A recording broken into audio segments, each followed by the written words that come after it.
Jeff from Two Hacks Garage. Well, to continue the engine series on how to properly disassemble an engine, I took it a few steps further and went into cleaning. As you saw in the first video, it was identification and all that type of fun jazz. Started tearing it down to a long block and then made it a bare block. Then I went in and showed you how to properly clean an engine, which is actually, yep, you guessed it, take it to a machine shop. Next video after that, well, I showed you another quick and easy way to save a few bucks and make sure things are done right. Chase the threads. Like I mentioned, a reputable machine shop will do that, but you always want to verify that anyway. So what's next? Well, it's a bonus step. The bonus step, like I said, wasn't going to tell you what it was yet, but it's electrolysis. Electrolysis is quite simple. It's a chemical reaction, and what it helps do is remove rust contaminants on metal. It's a very simple process. I'm going to go over it with you, but I just want to talk about just a couple of things that you're going to need with that. One of them is, well, it's a 12-volt battery charger. This relies on a low voltage DC power, not AC, and you want to use an analog source, not one of the newer digital ones. Sodium carbonate, this is the chemical compound mixed with water that helps remove that rust. You're going to need some wire brushes for your drill. And the reason being is I like to get these things kind of cleaned up before I do that, kind of agitate some of that rust just to get it off. Really helps out. And you're going to need some sacrificial pieces of steel, not stainless steel. Stainless steel actually has chromium in it, and when this thing is activated with that, it can give off a noxious cancer-causing gas. The other thing you're going to need, which is sitting over there, is a big plastic tub. You're not going to want metal. Metal's a conductor, and we're actually trying to use an engine block, the sacrificial steel, water, sodium carbonate, and our 12-volt charger to make the electricity, and that right there is going to be our conductive source. So with that, guys, what we're going to do is we're going to get this set up. I'm going to get it immersed, and I'm going to show you the process of using electrolysis on one of these engine blocks to help remove that rust. As you can see, this does have some surface rust, but the really important areas that I do want to hit are inside the water jackets where your coolant goes through. These engines that sit and have ran for a long time, many years, they do build up rust deposits in there. And you know what, guys? When this engine's built or your engine's built, you want to make sure all that rust is out of there so it doesn't break loose after you get it built and plug up your radiator. With that, guys, I got to get this set up. We'll be back. All right, well, the next step is what I like to do is actually kind of break free some of the rust and contaminants that are on the block just to make sure the surface that I'm working with is as clean as possible. Even though this is a rust removal, any little bit helps. And all I'm using is a standard drill. You can use air, you can use whatever. I'm just going to use this with a wire brush, and I'm just going to go through as much as I can and start removing rust on this. The one thing to look out for when you're doing this, don't try to hit this deck bridge as much. I probably will lightly because I do know that this is going to get decked, probably a minimum of 10 thousandths, but you really want to be careful. If it's an engine block that you're not going to deck or doesn't need to be decked or has already been decked, you need to be really careful. The reason being is taking any metal off can cause a situation maybe where it takes too much off and your head gasket doesn't want it to seal. So I'm going to be careful on that. I'm not going to get into the cylinders. I'm not going to get down into here. I'm just going to get the areas that you see that have rust on it that don't have anything going through it. In the machining process, they will go through and clean all that up. But with this, what we're going to do is just get as much rust out as we can. So when we take it to the machine shop, it's good to go after the electrolysis process. Sorry, that's a mouthful. But yeah, we're getting closer. I'm just going to throw it on time lapse, start ripping on this, and you'll see what it looks like here in a few.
All right, well, as you can see, we got it all wire wheeled.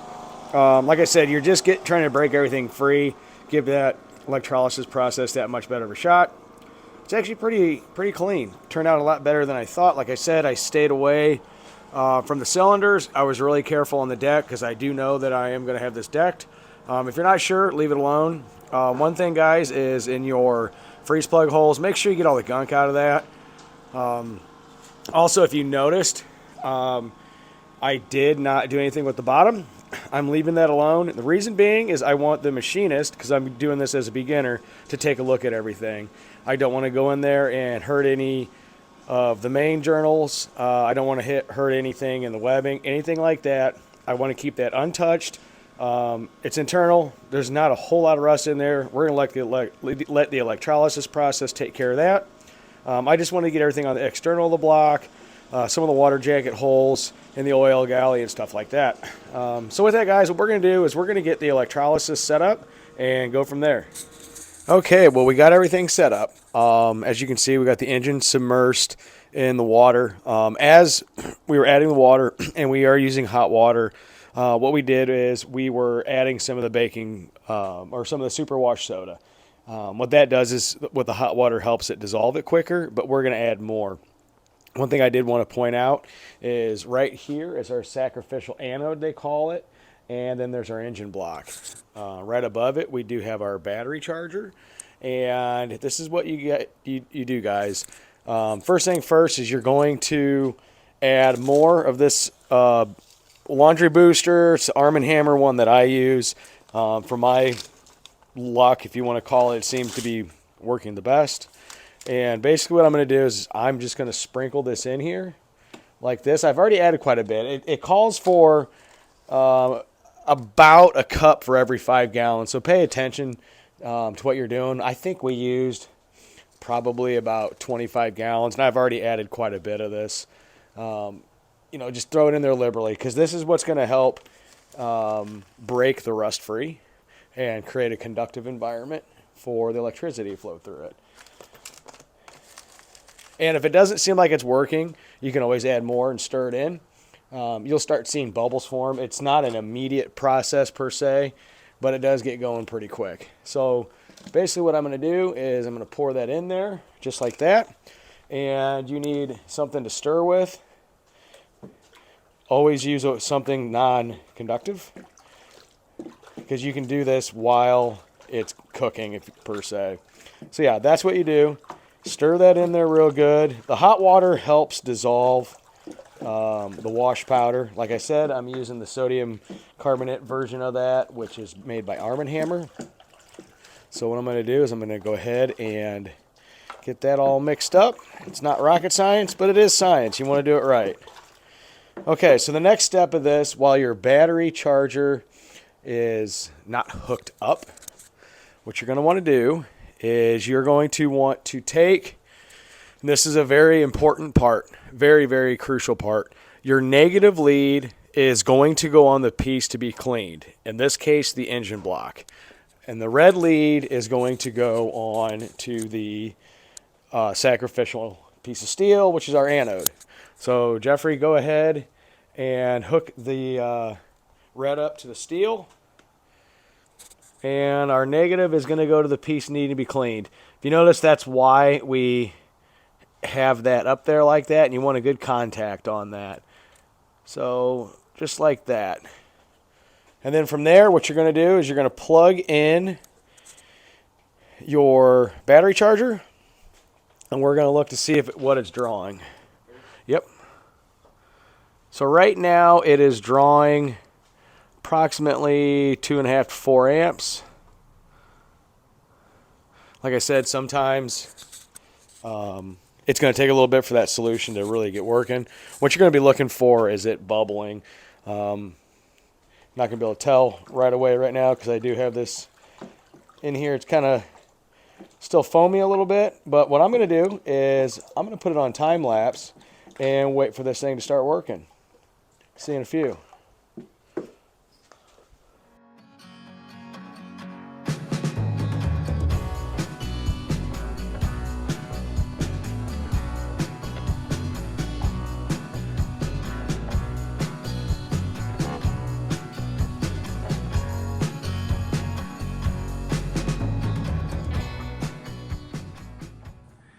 All right, well, it's actually starting to work. You can see the current moving. That is due to the electricity. When you know this is really starting to work, you'll see it starting to bubble. As you can see on that sacrificial plate, it's bubbling and it's already pulling rust away.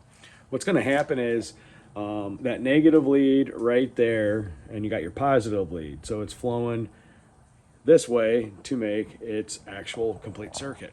So what's happening is that's going all the way through there, and with that complete circuit, it's pulling all that rust that way. You got to remember that when this is happening, those bubbles is splitting. You know, you're getting hydrogen and oxygen coming out of that. The hydrogen is what's creating the bubbles and all that. So you do have to be careful and work in a well-ventilated area. This does take a while. You do have to clean that plate every once in a while and get the scum and rust off.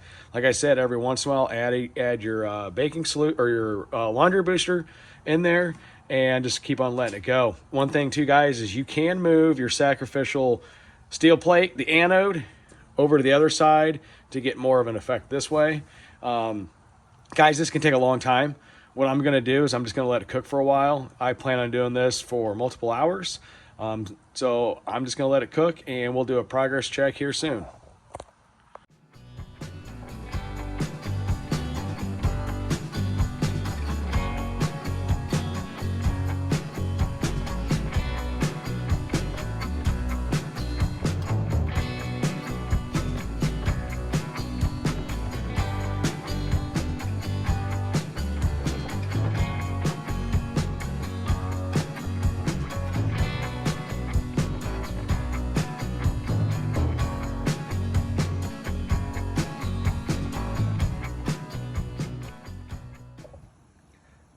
All right, guys, I ended up moving the anode. What I'm going to do is I'm going to move it around to different spots all the way around. The reason being is when you have your connection there and there, the further away it is, it's going to be a little bit weaker. So where you want your metal to get really clean, you want to put that as close to that as possible. So I started off here, and I'm just going to work my way around continually. Like I said, this is a timely process. You can just set it and go. Just check on it every once in a while.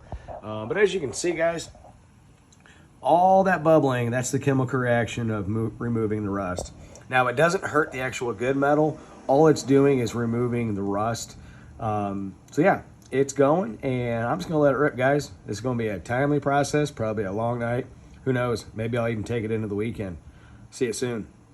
Progress check, guys. One thing I did while I went inside and took care of my daily off-camera, out-of-the-car world life, I had this old flex plate here. This came off this Pontiac. It was damaged. The teeth were all jacked up in a lot of areas and actually had a crack.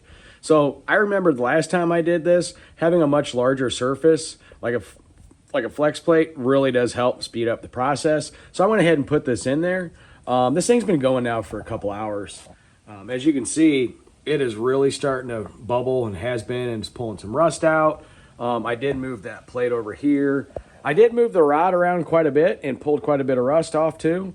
But with that, guys, I'm just going to let this cook. I'm going to add a little bit more solution to it, stir it up, and just see what happens. Probably in the next video, I'll probably be pulling this plate out and showing you all the scum and nastiness that's pulled out. See you in a few.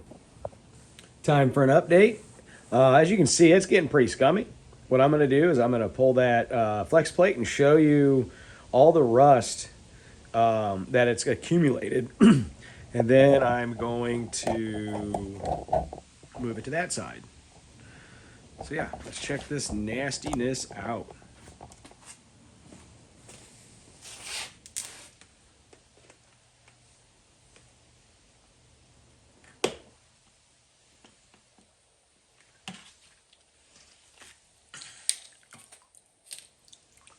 That's scum. That is what has been in this engine. Mind you, I'm going to really let this thing rip for a while. So, yeah, that's just a portion of what you can expect. What I'm going to do is I'm going to go clean this off real quick, and I'm going to attach it to the other side. And I'll put it on time lapse this time, guys, so you can kind of see the chemical reaction work. See you in a few.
All right, well, I've had this thing ripping for a little while. It's still pulling quite a few amps. If you ever want to know like how your solution's working, just look at your amp gauge on your battery charger. That'll kind of tell you if it's getting weak. As you can still see here, it's still pulling about 5 amps. Generally speaking, I don't want to pull less than 4 on this. I like to see 6 to 8. But I've had this thing going for a while. I haven't filmed the whole entire electrolysis process or time lapse because it does take a very long time. So I'm just giving little tidbits of it. But I'm going to show you, this thing's probably been going for a good 2 or 3 hours on this side. I'm going to show you how nasty this is. It's time to clean it and move my sacrificial plate to the other side. But first thing first, going to hook the positive side, a little sparky there. I'm going to show you how gross this is. Now, mind you, I've done this many times now on this. Look at that. That right there is what I'm pulling out of this engine block. I've already done this now off camera quite a few times and keep pulling more stuff out. As you can see, it's gross. It's nice and nasty. Yeah. So that's all rust, guys. That's all just junk that's in water jackets, you name it. Primarily, a lot of this is probably coming out of the water jackets. I do want to get this thing extremely clean. So what I'm going to do, guys, is I'm going to go clean this off. I'm going to move it to the other side, and I'm going to fire it back up. So you know what? See you in a few.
I say we do a quick progress check. I've had this ripping again for probably a few hours. So I'm going to unhook that old Sparky.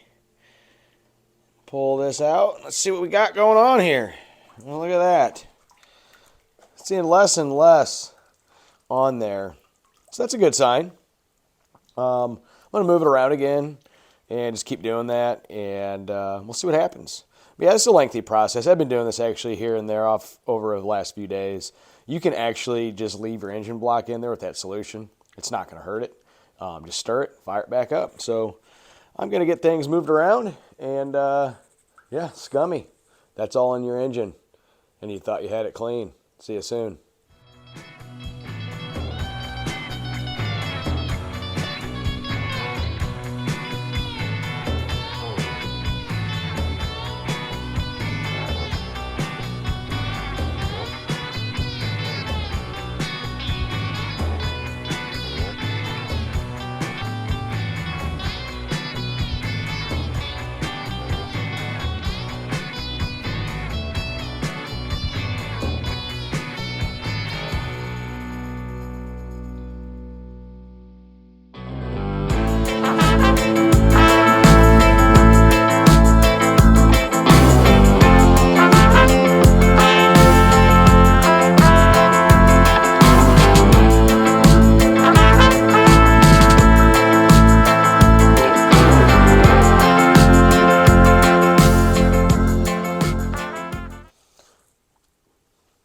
All right, guys, this is probably going to be one of the last progress checks. I'm going to keep doing this.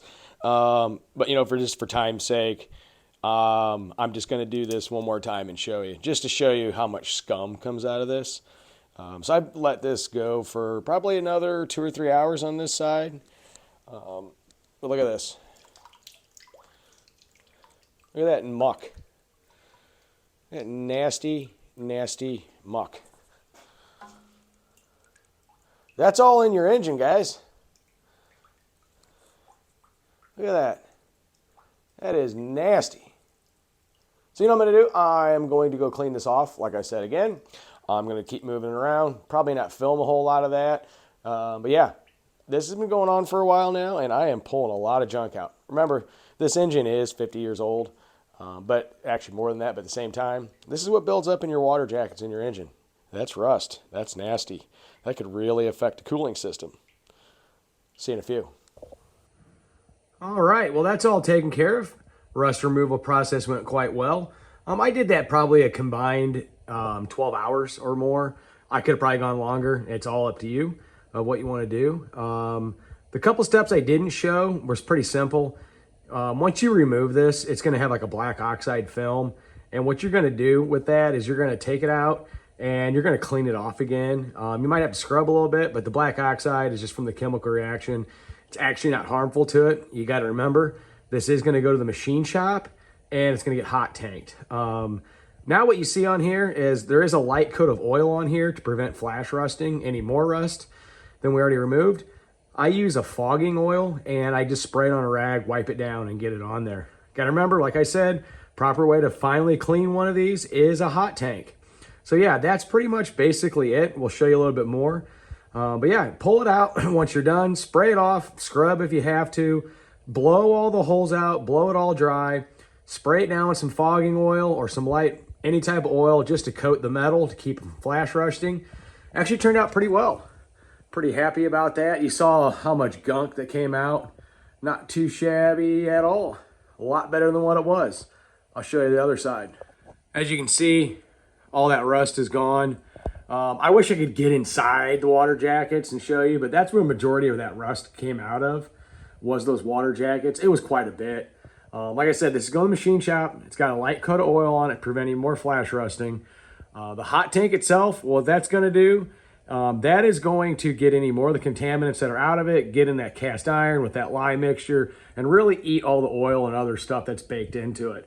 So that would be the next step. Like I said, proper way to clean it is a hot tank. But as you can see, the actual rust remover trick works pretty well.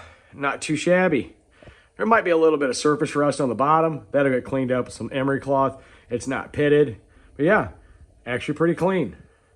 With that, guys, I hope you learned something new. You can do this with all kinds of different stuff. Well, we're going to call that a wrap. Guys, it's a lengthy process, but you know what? It's just one more step you can do before going to the machine shop to get it properly cleaned. As you can see, just using a couple dollars worth of the Arm & Hammer laundry booster, which is a sodium bicarbonate mixed with water, an analog battery charger, a sacrificial piece of steel, which I ended up using the flex wheel or the flywheel on that, made whole things a lot easier with that. Really helped collect a lot of that rust. I did this a lot, guys. I kept on pulling it out, cleaning it, pulling it out, cleaning it, and moving it around. Probably more than 12 hours to say the least. I, of course, didn't film all of that, but you know what? Results speak for themselves. You saw as much gunk came out of that. Each time I pulled that plate out, guess what? There was that much gunk each time and sometimes more.